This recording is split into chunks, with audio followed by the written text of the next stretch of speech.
Bismillahirrahmanirrahim. Alhamdulillahirabbil alamin wa bihi nasta'in ala umurid dunya waddin.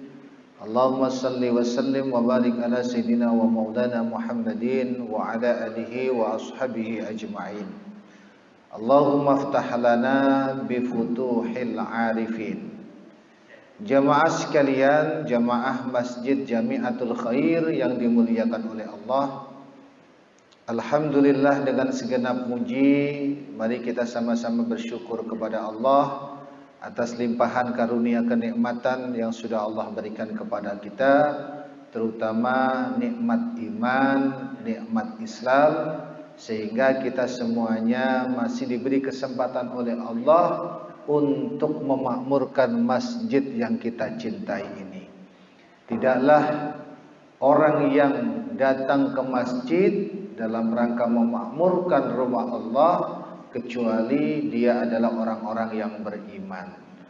Salawat dan salam mudah-mudahan Allah limpahkan kepada junjungan kita Nabi besar Muhammad sallallahu alaihi wasallam, suri tauladan kita, junjungan kita yang kita semuanya berharap akan syafaat beliau khususnya nanti di yaumul qiyamah. Jamaah sekalian, masih dalam kajian fiqhul Islam, melanjutkan pembahasan Ahad yang lalu, di mana di dalam memahami fiqhul Islam, pemahaman terhadap Islam atau fikih Islam, ada dasar rujukan yang harus diikuti oleh orang-orang yang berijtihad dalam memutuskan suatu hukum. Rujukan atau dasar yang diambil sudah kita ketahui kemarin. Yang pertama adalah Al-Quranul Karim, yang kedua adalah As-Sunnah, kemudian yang ketiga adalah Ijma'. Ijma' itu apa? Al-ijma'u huwa ittifaqu mujtahidi ummati Muhammadin sallallahu alaihi wasallam ba'da wafatihi fi asri minal a'sar. Yang dimaksud dengan ijma' adalah kesepakatan para mujtahid. Mujtahid itu orang yang menggali hukum dari ulamanya Nabi Muhammad sallallahu alaihi wasallam. Oleh karenanya Rasulullah itu bersabda, ulama itu adalah pewaris para nabi. Al ulama waratsatul anbiya. Jadi namanya ulama itu adalah pewaris para nabi. Bahkan sangat dimuliakan oleh Allah Subhanahu wa taala, di mana fungsi ulama itu adalah terus mengemban amanah dari Rasulullah sallallahu alaihi wasallam yang terus menyebarkan agama kita. Kalau tanpa ulama sebagai pewaris para nabi, maka bisa dipastikan lakanan nas kal bahaim. Manusia akan mengikuti tata cara binatang karena tidak mengetahui aturan-aturan Islam. Oleh karenanya fungsi ulama itu sangat diperlukan, dimanapun keberadaannya sangat diperlukan. Jadi ijma' adalah kesepakatan ulamanya umat Rasulullah sallallahu alaihi wasallam setelah wafatnya beliau. Karena pada saat Rasulullah masih hidup, semua hukum akan ditanyakan langsung kepada Rasulullah. Ambil contoh ketika ada orang yang habis berhubungan dengan istrinya di bulan Ramadan, kemudian mengadu langsung kepada Rasulullah sallallahu alaihi wasallam, karena Rasulullah sebagai sentral pembawa risalah langsung bertanya, bagaimana hukumnya ini ya Rasulullah? Kemudian Rasulullah menyuruh untuk memerdekakan budak. Nggak mampu, disuruh untuk berpuasa terus-menerus 2 bulan. Nggak mampu, disuruh memberikan makan fakir miskin. sampai orang tersebut mendapatkan kurma, makanan dari Rasulullah sallallahu alaihi wasallam. Ini menunjukkan bahwasanya pada zaman Rasulullah belum ada namanya ulama mujtahid. Belum ada. Jadi adanya itu setelah wafatnya Rasulullah sallallahu alaihi wasallam. Di antaranya ijtihad yang pernah dilakukan adalah ijtihadnya Sayyidina Umar tentang usulan membukukan Al-Quran, tentang pembuatan kalender Hijriyah, tahun baru Hijriyah, tentang melaksanakan ibadah tarawih. Itu ijtihad daripada ulamanya Rasulullah, yang pada saat itu dipegang oleh para sahabat Rasulullah sallallahu alaihi wasallam. Belum ijtihadnya Sayyidina Utsman bin Affan. Seperti apa? Seperti azan 2 kali. Itu termasuk ijtihad beliau. Oleh Rasulullah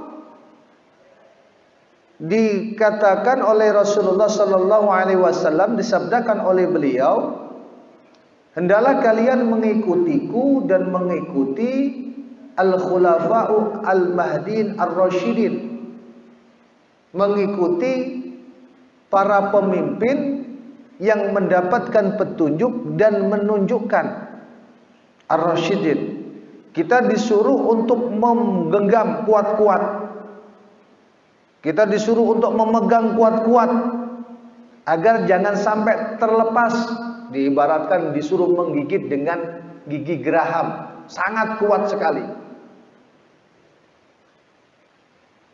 Dengan mengikuti para khulafaur rasyidin, para pemimpin yang rasyid, yang menunjukkan ke jalan yang benar, maka kita sama saja mengikuti sunnah Rasulullah sallallahu alaihi wasallam. Nah, ini diantaranya dalil kita diperbolehkan untuk mengikuti para ulama. Dan itu adalah suatu keniscayaan kita disuruh untuk mengikuti para ulama. Dan ijma', kesepakatan dari ulama satu dengan ulama yang lain, ini menjadi hujjah syar'iyah, sebagai dalil syar'i. Jadi kesepakatan ulama itu menjadi dalil syar'i yang diperkenankan untuk diikuti dalam suatu pembahasan hukum. Maka hujjah syar'iyah, ijma' ulama tersebut diperbolehkan untuk diikuti. Kenapa demikian? Karena Rasulullah sudah menegaskan la tajtami'u ummati ala dhalalatin. Ini hadis diriwayatkan oleh Imam Abu Dawud. Umatku, ulama-ulama Rasulullah tidak akan mungkin bersepakat di dalam hal kesesatan. Makanya ijtihad ulama itu kalaupun salah ijtihadnya masih mendapatkan pahala. Idza ijtahadal hakim fa akhta'a falahu ajrun. Apabila ada seorang ahli hukum, hakim, ahli hukum, berijtihad kemudian dia salah, maka dia tetap mendapatkan pahala. Mendapatkan pahala satu. Tetapi kalau dia itu benar ijtihadnya, maka mendapatkan pahala 2. Dan maksud ijma' di sini adalah ijtihad dari ulama-ulama yang ahli di dalam menentukan suatu hukum. Kalau kita seumpamanya nggak ada ulama-ulama, Pak, ulama-ulama mujtahid, kita akan kesulitan merumuskan untuk memahami agama, akan kesulitan. Dengan ulama-ulama lah itulah kita mengetahui syarat sah wudu. Dengan ulama-ulama itulah kita mengetahui rukun-rukun wudu. Dengan ulama-ulama itulah kita mengetahui sunnah-sunnah wudu. Makanya oleh Rasulullah ketika ijma' sepakat dari ulama satu dan ulama yang lain, maka kesepakatan itu tidak mungkin dalam hal kesesatan. La tajtami'u ummati ala dhalalatin. Yang nomor 2, Yang nomor 4 di antara hujjah syar'iyah adalah qiyas, al-qiyas. Qiyas itu istikhraju mithli hukmil madhkur lima lam yadhkur li jami bainahuma wa huwa hujjatun syar'iyyatun. Qiyas adalah mengeluarkan permisalan hukum yang sepadan yang disebutkan di dalam Al-Quran dan As-Sunnah, yang tidak jelas bahwasanya permisalan itu akan ada secara pasti. Maksudnya begini, jadi dalam menentukan hukum seperti zakat yang kemarin saya bicarakan, ketika bangsa Indonesia memakan makanan pokoknya adalah nasi, maka zakat beras itu tidak pernah dianjurkan oleh Al-Quran dan As-Sunnah. Namun karena ini adalah makanan pokok, para ulama menyamakan hukum mengeluarkan zakat tersebut. Makanan pokoknya orang Arab beda dengan kita.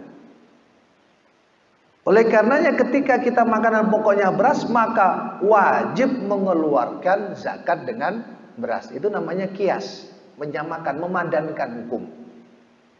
Nah, ini termasuk hujjah syar'iyyah. Belum hukum-hukum yang lain. Sebenarnya banyak Pak, hukum-hukum qiyas itu banyak. Qiyas aulawi, seperti halnya najisnya anjing yang pernah saya singgung. Padahal anjing itu kan disebutkan bahwasanya yang najis adalah jilatannya. Ketika ada anjing menjilat air di tempat bejana atau ember lah, maka buanglah air yang ada di dalam bejana tersebut, dalam ember tersebut. Kemudian cuci bejananya 7 kali, salah satunya dengan debu.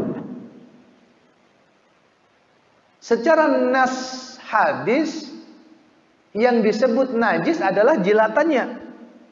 Tapi kenapa di dalam mazhab Syafi'i mengatakan bahwasanya tubuhnya anjing juga najis? Ini mengambil kias, Pak. Kiasnya bagaimana? Kalau jilatannya najis, maka hasil air liur dari jilatannya, dari perutnya itu mengandung unsur najis. Itu namanya kias, menyamakan hukum. Dari keempat dasar hukum tersebut, ini sebagai hujjah syar'iyah, yang utamanya adalah Al-Quran dan As-Sunnah. Karena Al-Quran itu adalah sumber dari segala sumber hukum. As-Sunnah juga demikian. Nah, ijma', qiyas. Maka ketika kita tidak menemukan jawaban hukum dari permasalahan yang kita hadapi, maka kita, umat Rasulullah yang mendapatkan predikat sebagai ulama, diperbolehkan untuk berijtihad. Sebagaimana hadis Rasulullah ketika menyuruh salah satu sahabatnya untuk datang ke suatu daerah, dengan apa engkau menghukumi kalau ada permasalahan hukum di suatu tempat tersebut. Sang sahabat mengatakan dengan Al-Quran. Kalau engkau tidak menemukan, dengan As-Sunnah. Kalau engkau tidak menemukan, saya akan berijtihad dengan kemampuan saya. Nah, ini diperbolehkan dalam berijtihad, asalkan dasar hukum yang disepakati, yang diambil tersebut itu tidak bertentangan dengan Al-Quran dan As-Sunnah. Segala sesuatu yang ada di kebelakangan, hal-hal baru yang ada yang belakangan, itu para ulama diijtihadi bagaimana hukumnya. Jadi bagaimana hukumnya? Hukum Islam itu kan, dalam fikih itu kan wajib, haram, halal, haram, makruh, dan mubah. Nah, hukumnya bagaimana? Haram tidak? Hukumnya bagaimana? Halal tidak? Ini adalah pengambilan hukum yang dilakukan oleh para ulama. Lah ijtihad itu sendiri apa? Ijtihad itu sendiri apa? Al-ijtihad wa istifraghul was'i wa badhil majhudi fi talabil hukmi asy-syar'i. Walahu syurutun fala yajuzu illa liman ijtamat fihi li syurutuhu. Namanya ijtihad adalah menyurahkan segala kemampuan, pikiran dan keilmuan yang dimiliki untuk merumuskan suatu hukum syara'. Dan tidak sembarangan bagi orang itu untuk bisa memutuskan suatu hukum. Karena hukum ini harus sesuai dengan petunjuk Al-Quran dan As-Sunnah. Maka bagi orang yang menggali ijtihad tersebut harus memiliki syarat-syarat yang dimiliki oleh para mujtahid. Hafal Quran sudah pasti. Hafal banyak hadis sudah pasti. Tidak hanya hafal Quran, Pak, hafal asbabun nuzulnya juga. Kenapa ini Al-Quran, ayat Al-Quran turun? Tahu nasah mansukhnya. Al-Quran itu bersifat global, mujmal, atau bersifat khusus. Nah, itu harus tahu, Pak. Maka tidak gampang sebenarnya. Tidak gampang, harus mempunyai keahlian khusus. Belum hadisnya, asbabul wurudnya. Ketika hadis itu diucapkan oleh baginda Rasul itu dalam kondisi apa? Maka kelihatannya ada hadis yang mungkin berbeda antara satu dan yang lainnya. Bisa jadi hadis yang satu bisa menasah, menghapus hukum dari hadis yang pertama sebelumnya. Ini harus kita mengetahui, para ulama-ulama tersebut harus mengetahuinya untuk merumuskannya. Belum syarat-syaratnya dia harus fasih dalam bahasa Arabnya.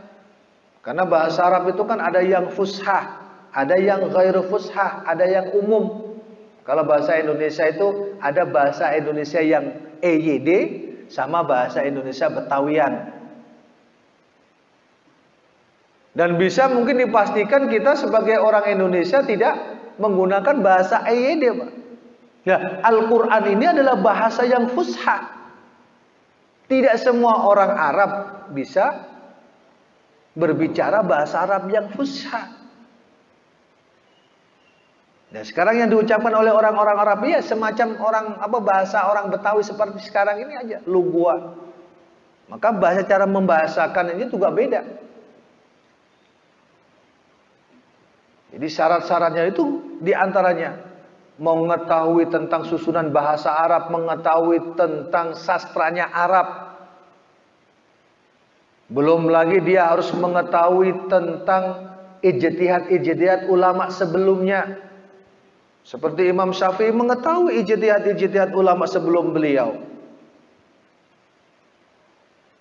Oleh karenanya dia harus benar-benar mengetahui dan mempunyai syarat-syarat sebagai seorang mujtahid.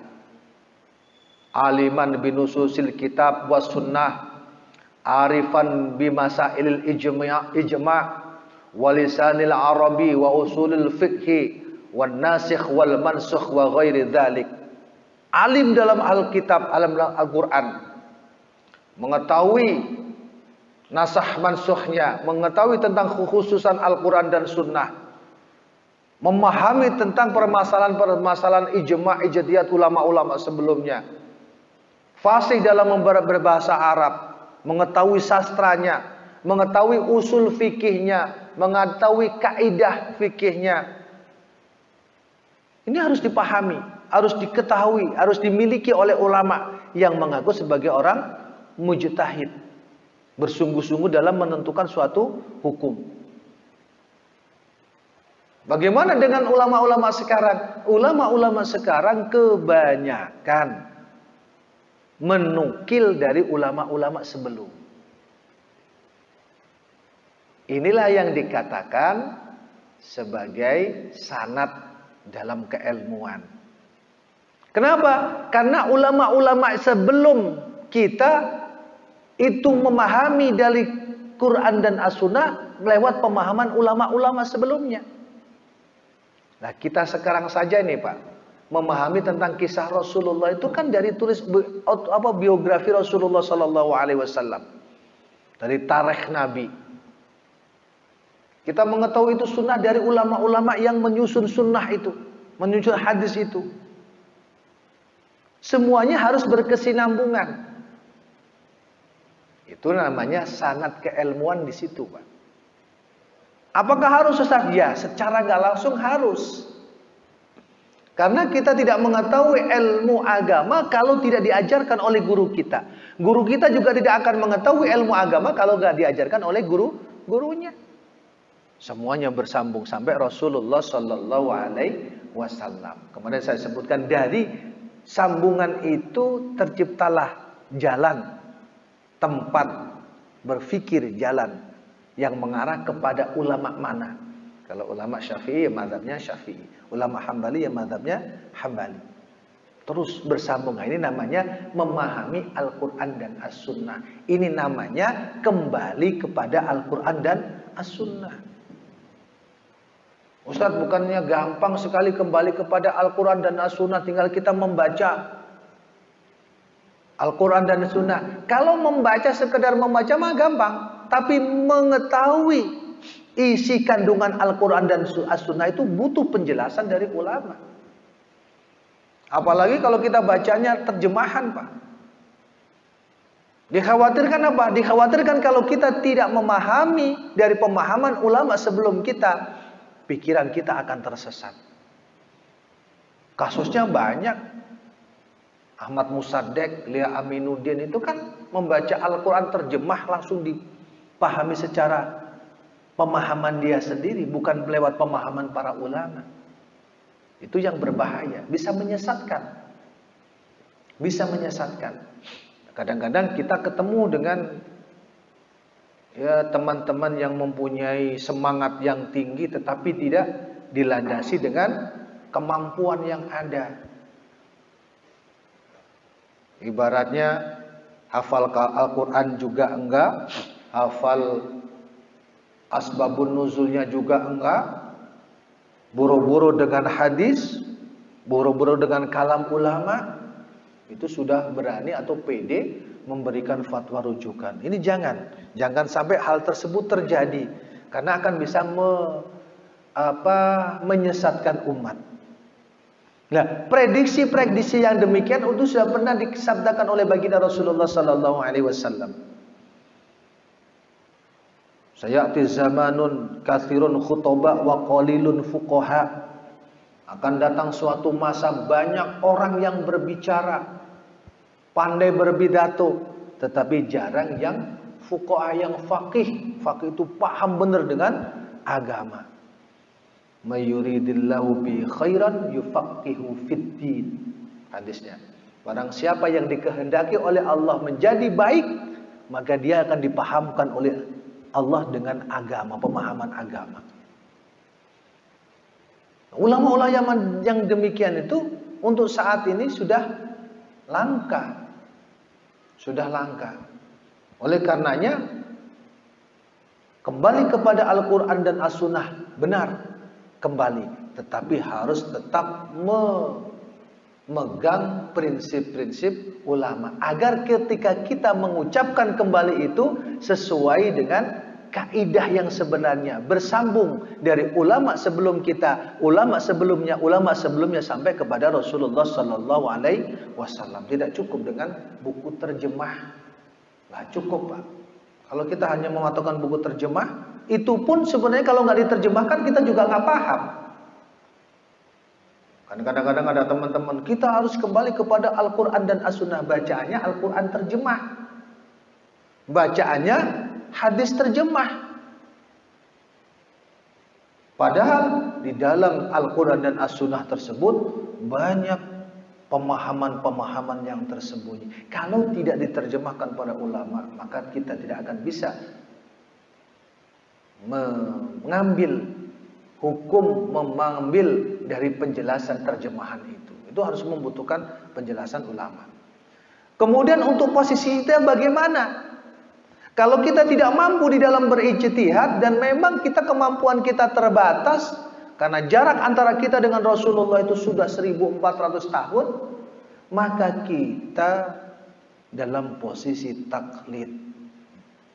Taklid itu mengikuti. Apa taklid? At-taklid huwa qabulu qaulil mujtahid min ghairi ma'rifati dalilihi min kitabi aw sunnah aw ijma' aw qiyas wa man lam tajtama fi syurutul ijtihad wa yajibu alaihi taqlid li ahadi a'immatil madzahibil arba'ah. Yang didatangkan taklid adalah menerima fatwa dari ulama tanpa kita mengetahui rujukan dalilnya, baik dari Al-Quran maupun dari sunnah maupun ijma' atau qiyas.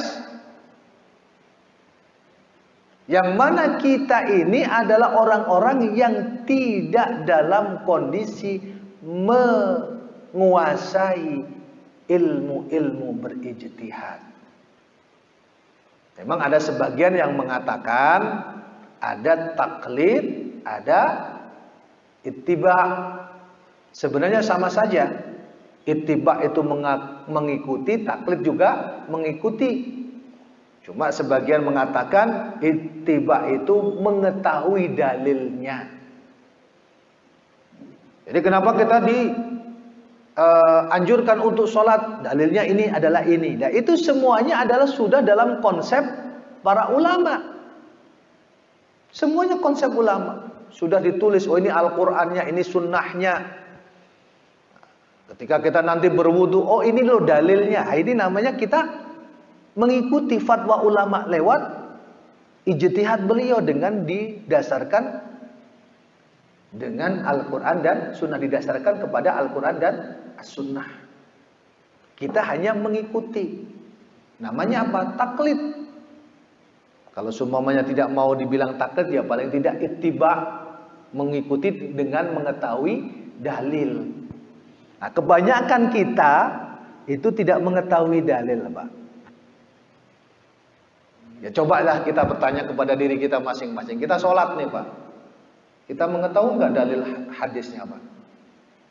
Kalau kalian mau sholat, bacalah takbir Allahu Akbar. Nah, itu kan ada itu dalam kitab Bulughul Maram, kitab hadis yang mungkin untuk dasar.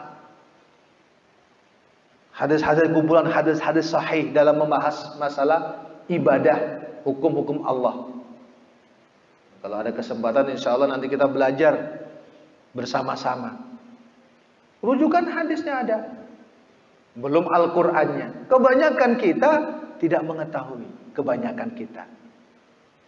Kalau kita mengetahui pun masih dalam kategori taklid atau ittiba' lah, mengikuti ulama sebelum kita. Jamaah sekalian yang dimuliakan oleh Allah, dan hukum bagi kita untuk mengikuti ulama sebelum kita itu adalah wajib, karena kemampuan kita yang terbatas. Coba bayangkan kalau semuanya setiap orang itu diharuskan berijtihad sendiri. Kita semuanya itu, Pak, dianjurkan untuk berijtihad sendiri. Kita harus belajar kepada para mufassir Al-Quran. Kita harus belajar kepada ahlul Quran. Kita harus belajar ilmu-ilmu Al-Quran. Kita harus belajar ilmu-ilmu hadis. Kita harus belajar ilmu-ilmu usul fikih. Kesempatan untuk kita kerja kapan? Kalau kita dianjurkan untuk begitu. Sama saja kita dianjurkan untuk menjadi orang-orang belajar di pesantren, Pak. Sama saja begitu. Kalau semuanya dianjurkan untuk harus, itu pun belum tentu kita bisa menjadi orang yang mempunyai kedudukan sebagai mujtahid. Paling-paling masih membaca bahasan ulama-ulama sebelum kita. Pesantren Pak, 8 tahun. Itu belum dikategorikan sebagai orang alim sebenarnya. Apalagi kalau semuanya sekolah sebatas aliyah, kemudian masuk IAIN, masukin, belum tentu dikategorikan sebagai orang alim kalau tidak dibekali dengan ilmu-ilmu yang berkaitan dengan ilmu agama, bahasa Arabnya, gramatikanya, sastranya, balaghah kalau dalam bahasa Arabnya itu, usul fikihnya, semuanya hadis yang berhubungan. Paling tidak 10 tahun seseorang itu kalau belajar di pesantren baru bisa dibilang ustaz. 10 tahun. Itu baru bisa dibilang ustaz. Kalau semuanya sekarang muncul yang tidak semacam itu, ya wallahu alam, saya juga nggak tahu. Jamaah sekalian yang dimuliakan oleh Allah, maka kita sebagai orang awam dianjurkan untuk mengikuti di antara imam 4 tersebut. Kenapa harus imam 4? Karena inilah yang diakui oleh dunia Islam. Memang ada selain imam 4, ada imam Syiah. Belum yang lain orang-orang Mu'tazilah. Belum yang lainnya lagi. Ada semacam Ibnu Hazm. Ada Imam Daud Ad-Dohiri, letterlek Al-Quran. Dalam Al-Quran tidak ada nas haramnya anjing. Ya kan? Yang diharamkan kan cuma babi. Secara letterleknya. Kan sebagian mengatakan anjing itu halal karena nggak ada dalil nasnya. Wah, ditolak sama ulama-ulama 4 ini, mazhab 4 ini. Khususnya utamanya Imam Syafi'i. Kenapa? Karena anjing itu adalah binatang yang najis. Dengan dalil air liurnya saja najis, apalagi badannya. Nah, itu namanya qiyas al-aulami. Jemaah sekalian yang dimuliakan oleh Allah, dengan keberadaan para ulama-ulama mujtahid tersebut, maka Islam akan terjaga, Islam akan lestari. Kita sebagai umat baginda Rasulullah sallallahu alaihi wasallam tetap mengikuti Al-Quran dan As-Sunnah lewat jalur para ulama. Kiranya itu ya Pak ya, kita sudah memahami itu apa itu fikih Islam atau itu al-fiqhu, itu kita bisa memahami. Kemudian kita bahas untuk apa kita itu memahami fikih Islam, untuk menjalankan syariat Islam, menjalankan perintah Allah, menjauhi larangannya. Tujuannya adalah agar kita menjadi orang yang bertakwa. Rujukan kita jelas, Al-Quran, As-Sunnah, kemudian ditambah dengan ijma' dan qiyas. Tadi sudah kita bahas apa itu ijma', apa itu qiyas. Kita juga membahas tentang ijtihad, taklid, itu semuanya. Ini adalah dasar memahami. Baru kita diperkenalkan Pak untuk memahami fiqhul Islam. Fiqhus sunnah, ya, sama saja fiqhus sunnah. Memahami sunnah Rasul, dasar-dasar syariat Rasulullah sallallahu alaihi wasallam. Kiranya itu Pak, barangkali ada pertanyaan, mumpung masih ada waktu, kurang 10 menit lagi ya Pak. 10 menit lagi. Saya persilahkan kalau ada pertanyaan.